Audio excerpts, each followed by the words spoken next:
Pilates ini adalah suatu jenis olahraga yang masuk kategori mind and body. Seperti misalnya juga yoga dan tai chi yang menyatukan antara pernafasan, konsentrasi, kontrol dan juga movement itu sendiri.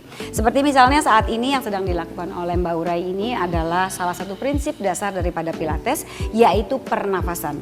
Dan kalau kita lihat di sini, kita ini memakai aparatus yang namanya adalah chair. Nah, chair ini kalau kita lihat karena ada springnya, berarti ketika dia sedang dalam posisi duduk seperti ini pun muscle-muscle yang ada di daerah depan dan yang ada di belakang sini semua harus sudah bekerja pada saat yang bersamaan ketika dia sedang bernafas.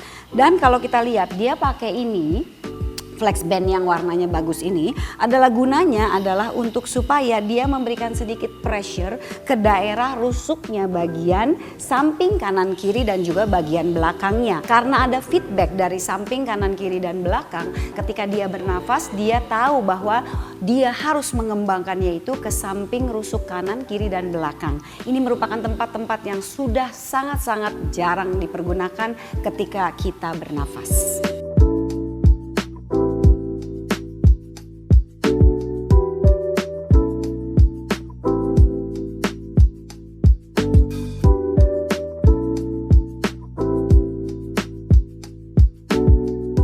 Perbedaan yang paling signifikan sebenarnya antara yoga dan pilates ini adalah pernafasannya.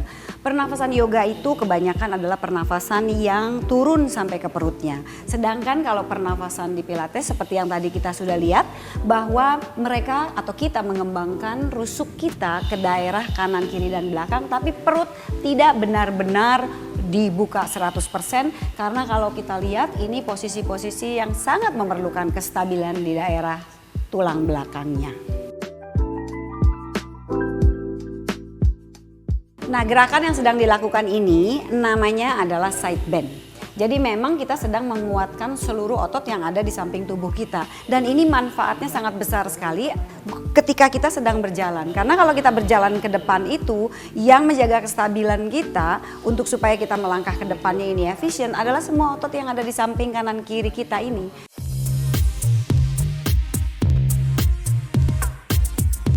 Olahraga pilates sendiri kita lakukan misalnya 2-3 kali seminggu itu yang paling efektif. Of course boleh saja dilakukan setiap hari karena bukan merupakan suatu exercise atau olahraga yang high impact. Tetapi paling minimum dilakukan 2 kali seminggu sehingga hasilnya akan dirasakan dalam 10-20 kali pertemuan sudah langsung terasa bahwa badan ini berubah, bergeraknya kita berubah jauh lebih kuat dan jauh lebih seimbang. Jadi sebenarnya olahraga pilates ini bisa dilakukan oleh siapa saja.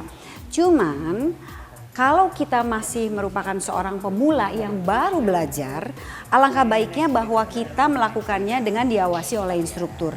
Karena misalnya kita sendiri tidak tahu bahwa kita misalnya duduknya salah di satu tempat, bahwa kita hanya di kiri atau di kanan, kemudian tulang kita ini menonjok ke bagian sendi-sendinya sehingga akibatnya malah bukannya menjadi sehat, malah menjadi cedera.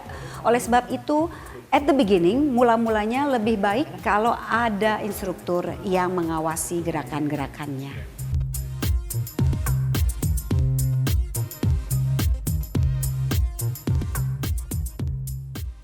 Gerakan lat press ini yang digabung dengan misalnya spinal flexion dengan spinal extension itu tidak bisa dilakukan oleh semua orang.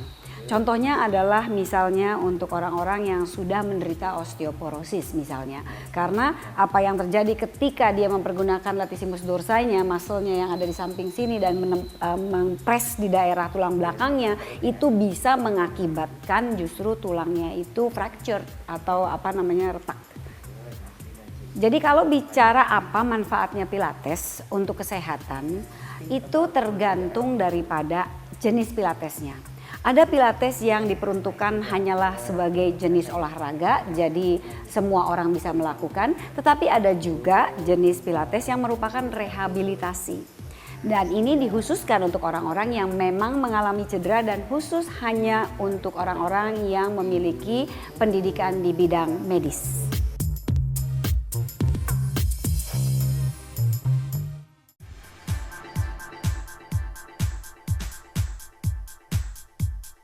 Nah, contoh gerakan yang bisa dilakukan di rumah yang cukup aman, tapi juga sebenarnya sangat-sangat bermanfaat adalah contoh yang namanya spine stretch forward ya. Jadi kalau kita lihat ini pandangan mata of course pertama-tama ke depan. Kemudian bayangin bahwa kita ini seperti air mancur. Kita tinggi dulu ke atas, kemudian kita pakai sesuatu yang bisa bergerak di depan dan mulai tundukkan kepalanya, dorong ke depan. Kita bisa pakai bola, kalau di rumah nggak ada bola boleh pakai skateboard kalau misalnya.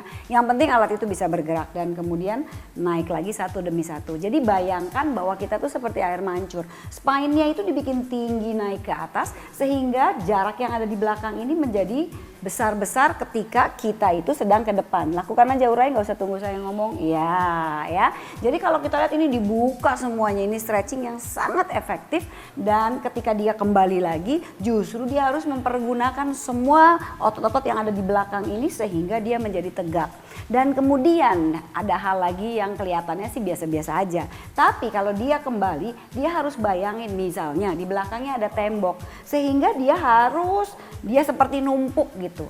Tulang panggulnya, kemudian tulang ribsnya ini atau rusuknya, kemudian bahunya di atas satu demi satu ketika dia membayangkan ada tembok di belakangnya. Sehingga dia tahu nanti ketika dia berdiri dan ini hubungannya dengan postur, dia tahu di mana dia itu tegak, di mana dia itu vertikal, di mana itu yang namanya tanda kutip posisi atau postur yang paling ideal ya. Ini dia gerakannya spine stretch forward.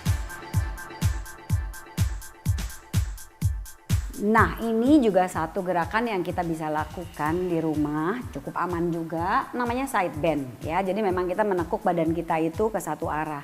Ini bisa dilakukan juga untuk orang-orang yang misalnya badannya itu punya kecenderungan atau kebiasaan, misalnya kalau ngapa-ngapain tuh kita nonton misalnya TV berjam-jam gitu dan posisi TV-nya di sebelah sana gitu. Kita begini terus sehingga akibatnya postur kita itu jadi miring sebelah. Nah, gerakan seperti ini adalah stretching yang aktif. Jadi bukannya kita di hold begitu ya, nggak ditahan.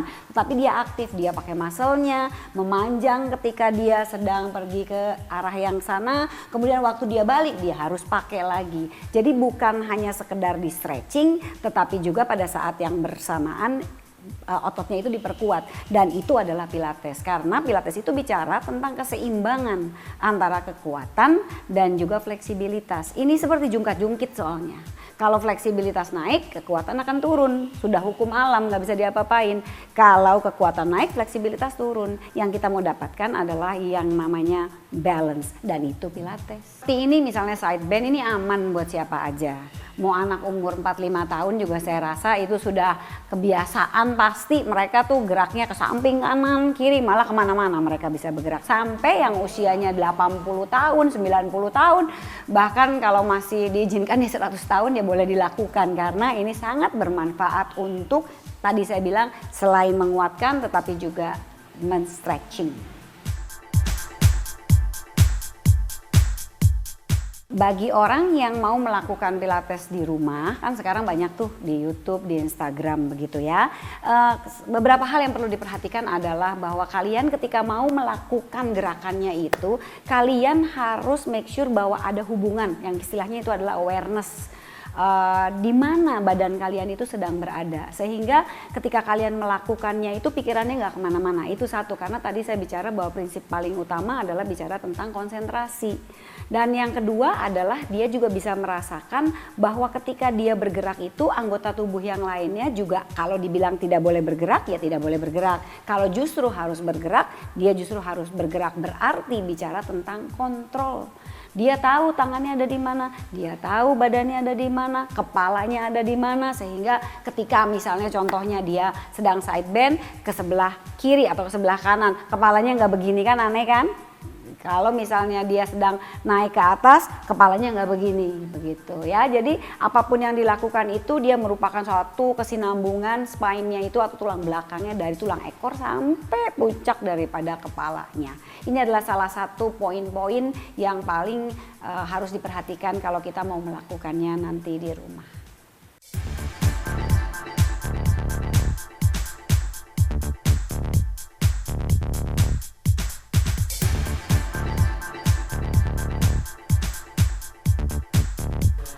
Nah, gerakan roll down ini adalah biasanya merupakan gerakan yang kita berikan misalnya di akhir daripada sesi karena membuat badan ini menjadi lebih fleksibel, membuat kita menjadi calm down dan merupakan exercise yang sangat-sangat saya bilang nikmat untuk menjadi akhir daripada sesi Pilates kita. Nah, itu tadi adalah beberapa gerakan dari Pilates yang bermanfaat bagi kesehatan kita.